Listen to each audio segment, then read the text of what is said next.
mag Migori, jokanyo mag duond bura mar ODM e kaunti ma Migori ochako chenro mar tego duond burano e kaunti no ka giketo lokruok e tend duond burano ka ochakore ward nyaka e kaunti.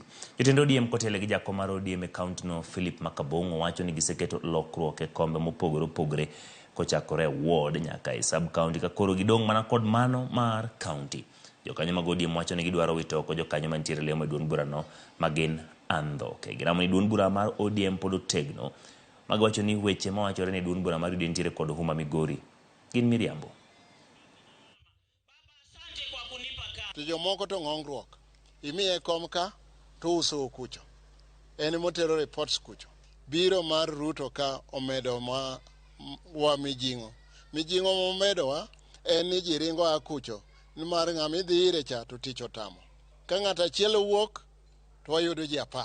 Miyo ng'ama wacho ni pati dok chien mano ng'ama dhi manyo mogo. Ok wadwar mano to bende ok wabitimo. To ng'ama dwa dhi to dhi gi mos.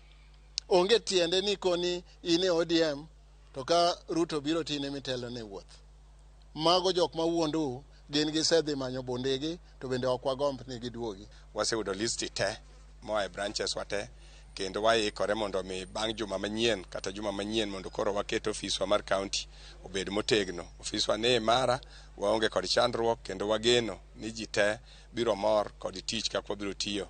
Onge tich mora mora ma ng'ato nyalo wacho ni UDA nyalo biro chando godo jo Migori e seche mofiswa bende waseloso kwarito godo mwelekeo ma baba biro miyowa kuma wabiro chiko higni mabiro. Moko paro ni Uriri ni samoro UDA odonje.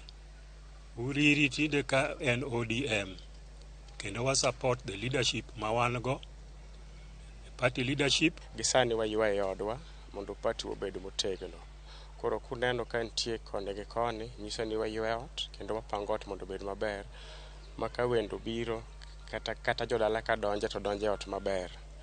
Koro ne jopiny duto kendo jo Migori duto te wakwan wikru ne telo maber moburo yudo kosepang ofis motegno mar party mondo mi wachakre gi piny kwa biro nyaka malo mwachop kuma Raila ntiere national.